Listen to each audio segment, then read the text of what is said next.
Put some red curtains up or something. You want me to get Tony to help you?" "I think I can manage some curtains," I said. "Good night." I slammed my big, heavy steel door shut.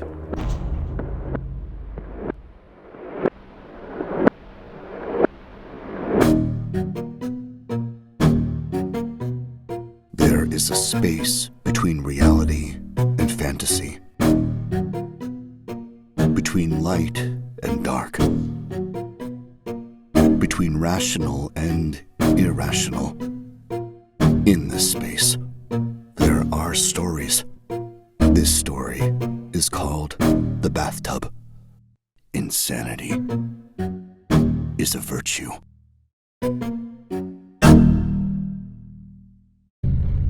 October 10th. I woke up very early. It must have been 4 a.m. or so. The sun hasn't risen yet. The air outside was fresh and the landscape gorgeous. I went to my living room window to look at the early morning sky on the horizon. Pale light as far as the eye can see. Invigorating. I inhaled deeply. Suddenly, I heard a loud thud. Is that somebody in the hallway? I stood, listening, my head slightly cocked to the side, frozen. Another sound. This time sounded wet, like someone splashing. This was definitely coming from my apartment. I left the window and moved further into the apartment. The doors were all closed, just like I left them, except for the bathroom door. I usually keep it closed, but right now it was open. Did I forget to close it? I tried to remember. Another thud. This time, it was closer to me, somewhere around me, but I couldn't see anything because it was still dark. I walked over to the table, which was near my sofa. I turned on the lamp. All I saw were wet tracks all over the floor. I looked around. They were coming from the bathroom. I followed them in. The wet tracks led under the bathtub. I got on my hands and knees to look underneath, but of course I could not see anything in that darkness. I should get a flashlight. Then I heard my upstairs neighbor walking around again. Back and forth, back and forth. I guess I was not the only one awake that night. October 13th. I walked down the street towards Hank's Tools, the only hardware store in this town. People are getting used to me, some people even saying hi. There are not many people here, but they are all agreeable, simple and easy to get along with. They keep bringing up my abode to me as if it is something soiled, forsaken. I understand people's anxiety over an old asylum, but a building is a building. I continue to tell them I enjoy where I live. I walked into Hank's Tools. A tall man with a long beard gave me a nod. He already knew who I was, and I could only assume this was Hank. "You need help?" he said in his raspy voice. "I am looking for a flashlight," I replied. "All the way down and to the left. Batteries at the register." He went back to reading a paper. I retrieved a flashlight and went up to the register. "That will be double A's," Hank announced and slapped a pack of batteries on the counter. "I'll take them." The register clicked and the amount owed came up. I went to get the money. "So you the guy living in the nut house," the man said to me. "In the spot where Frankie boy lived, no less. Figure that one out." He packed my purchases in a paper bag. "I wouldn't stay in that dump even if they paid me," Hank announced. "I like it just fine," I said. "Thank you." I turned to leave. "Good day to you." "Have a good one," I said as I exited the store. I wish everyone would stop talking to me about Frank. October 14th. Saturday, cleaning day. I decided to take another look under that giant bathtub of mine. The incident that happened the other night was still on my mind, and it bothered me. It made no sense. I went into the bathroom and got on my knees. I put the batteries into my flashlight and turned it on. A bright beam of light came from within it, blinding me. Suddenly, there was a knock at my door. Damn it. I left the flashlight on the floor, got up and went to open the door. It was Tony. She was wearing a red summer dress with no bra on. I could clearly see her nipples. Her hair was wild and curly, pulled up in a big mess on top of her head. She looked a bit better than the last time I saw her. "Hello," I said awkwardly. "Good morning, mister," she said, and put her arm out the entranceway. "You busy?" "I was cleaning," I replied. "What do you need?" "I was cleaning too," she smiled, and I could see small wrinkles gather in the corners of her mouth. "Can I ask you a favor?" "What is it?" She looked into my eyes. Was she trying to flirt with me? "You know how to change a light bulb?" She smiled seductively. Yeah, of course." "I need a light bulb changed, and I can't reach it. Want to help?" "All right." I grabbed my key and went. My door is shut and locked automatically, so I always needed my key with me. We went up the metal staircase upstairs. She led me to the first apartment on the right. "Here we are," she said. "Do you live here with Heath?" I asked. "Yeah, why?" "Do you know who lives in that other unit?" I motioned to the apartment on the left. That was the unit that was right above mine. "Someone up there keeps pacing back and forth, driving me crazy." "Why, mister, nobody lives there," she exclaimed. "I don't think that place is rented once. Why do you ask?" "Are you sure about that?" I asked. "It's Tony, right?" "Yeah, it's Tony. I guess you met Heath. That fool will keep coming round, you know. He is a useless dog." "I know your name, too. It's Richard, yeah?" "Yes." "You go by Dick?" "No, just Richard. Well, Rick, I guess. Yeah, you can call me Rick." "Rick, can you look into changing that light bulb for me? Heath is useless, and I need light in the kitchen. How do they expect me to run the household with no light or nothing? How? There is no help anywhere in the building or from Marty, I gotta tell you." I entered the apartment. Tony followed me promptly, still speaking about the light. I saw Heath passed out on the couch, probably drunk. He was still wearing the brown suit I saw him wear earlier, just as soiled. "You pay no attention to him," Tony said when she saw me looking at Heath. "That man is good for nothing. Nothing. I tell him you have to get a job. And he says to me, 'Mind your own business, you slut.' Slut. Can you imagine? Me, the divorcee." "You have a spare light bulb?" I asked, carefully trying to avoid getting involved in any family drama. "Can you believe this man? He smells so bad he can't get a job. And what am I supposed to do? I should be supported." Tony lit a cigarette. "I understand. Employment is tricky in this day and age," I said. "You got a light bulb?" Tony went to the other side of the room. The whole place was filthy. It was boxes stacked on top of one another, clutter and disaster. Tony rummaged through some boxes on the floor. She finally pulled out a tiny box that was labeled light bulbs. Yet, instead of an actual light bulb, she pulled out a carrot. "Will you look at this mess?" She glanced at me, holding a carrot and frowning. "I told him we gotta get some bulbs. I can't see anything in this mess. I gotta take care of the household. Can you imagine trying to run this mess? As if it is not bad enough. Imagine that. And that pig," she motioned to Heath, still passed out, "all he does is drink and lose employment. You know what?" She came closer to me and spoke in a loud whisper.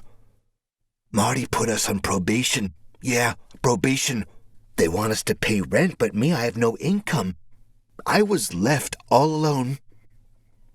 She sat down on a filthy sofa, full of cigarette burns and dirt stains. Heath was blissfully passed out close to her. Tony was smoking nervously. I think I have a light bulb at my place, I said. Let me run down and get it. Would you, darling? Oh, you are so good. Tony flicked her cigarette ashes and they fell on the floor around her. I went out the door and headed downstairs, unlocked my apartment and went in. I headed for a cupboard where the supplies were kept, and then I froze. In the middle of my living room floor, there was a giant puddle of water. In the middle of that puddle was my flashlight, its batteries out, rolling in the water. The flashlight was smashed. The wet tracks led back underneath the bathtub. I stood in my bathroom, examining them in bewilderment. Then I heard it loud and clear, pacing right above me again, back and forth. Back and forth. Rick, are you coming? Tony called from upstairs. She was at the edge of the stair railing. Just a minute, I said. I felt uneasy.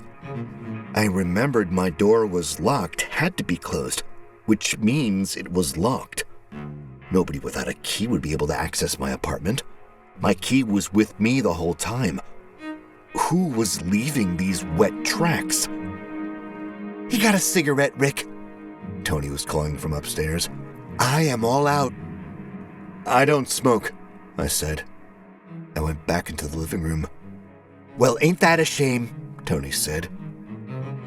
I heard her go back into her apartment and slam the door after her. I sat on my couch, bewildered, staring at the puddle of water in front of me, the broken flashlight sitting in the middle of the puddle. Am I going insane? I asked myself out loud. The pacing upstairs stopped, and I heard a faint voice coming from the bathroom, a soft whisper. Insanity is a virtue, it said.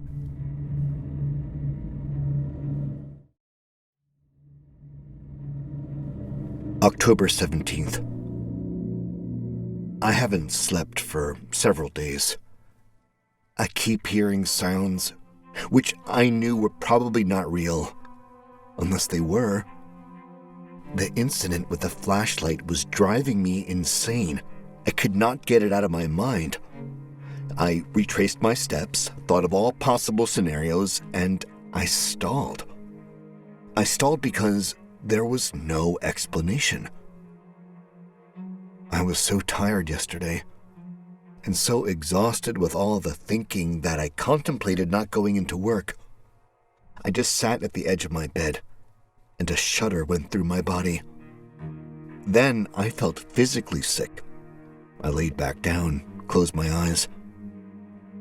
Then I heard even breathing coming out of the corner of my room. I would spring up, looking all around me. The room was empty. I needed some sleep after all. I was clearly imagining things that were not there. I called in sick. There was a knock on my door again. I opened it, and Heath walked in. He stopped at the entrance of the living room and looked at me. Suddenly, his face changed. He looked surprised. Damn, you look bad, he said loudly. Oh man, what have you been up to? He looked rugged as always, his brown suit still on. This time no tie. Maybe he lost it. Having a bit of trouble sleeping, I said. It really isn't a big deal. Yeah, well, it looks like it should be. You seen your face? He headed for my fridge and opened it. You got some drink, friend? His face turned toward mine, and in the dim light of the fridge, I could see the wrinkles burrowing into his tired old face. I went over to a cupboard and got a bottle of rum. That is all I have at the moment. I handed it to him. No matter, he said as he got out a glass. You want some? I shook my head. He poured himself a generous portion and sat on the armchair, sinking into it with a heavy sigh. I gotta celebrate tonight. Yeah, I do. He took a loud sip. I got me some employment, yeah. That slut Tony is telling me I am good for nothing, well. He took another sip. She will be sorry when I tell her. Did you get a job, Heath? I sat down on the couch opposite him. I will be working at the grocery store.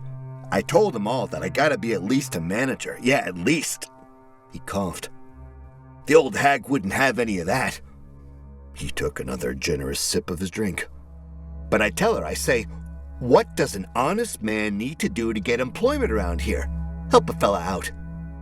So she gave me a little job. Not a big gig, no, but a means to an end.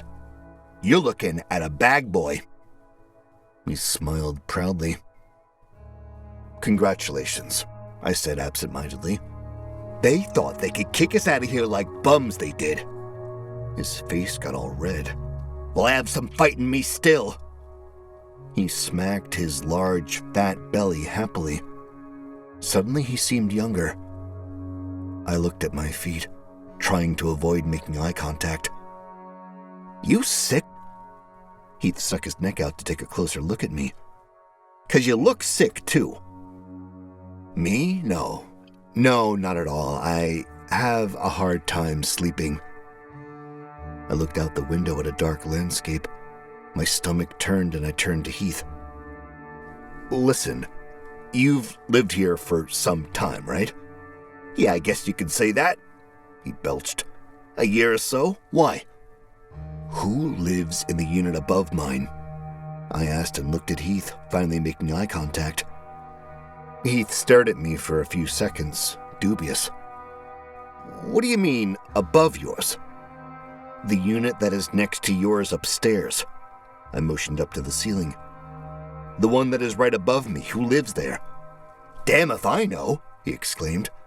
I don't think anyone lives there. Why? Are you sure? Heath took a sip and paused. Well, if someone does, I don't know anything of that. I haven't seen or heard nothing either. He got quiet. Who lives there? He asked suddenly. Well, I don't know, actually, I said irritably. That is why I figured I'd ask you, Heath. Oh, yeah. He scratched his greasy hair. Maybe Marty will tell you. I guess I will have to wait for Marty to find out. I went over to the kitchen counter and grabbed a glass, poured myself some rum and threw several ice cubes in. Heath's hand extended with an empty glass. Top me off, will ya? No ice. I grabbed his glass and poured more rum in it, then handed it to him and sat down on the couch. I sighed heavily, looking into my glass, studying ice cubes drowning in the brown, thick liquid. You know why you were so depressed? He looked over at me.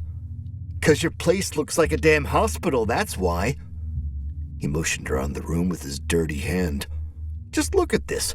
White walls, no decorations. I'd blow my damn brains out. He took a large sip, and I could see perspiration forming on his neck and forehead. I am not here for long, I said. It's a short job for me. 5 months, tops. Yeah, well, if you say so. On the next episode of The Bathtub. Driving back home on an empty road, windows down. I should feel dread going back home, yet I feel exhilarated, addicted. My mind was on the mystery of the tracks on the floor, the pacing. It was a mystery that I needed to solve, a test of my character. I thought of the darkness under that bathtub, but it instead led me to the darkness in my own mind. Thank you for listening to The Bathtub, a Crawlspace Media production of a Pi Rational story, narrated by Neil Hellegers.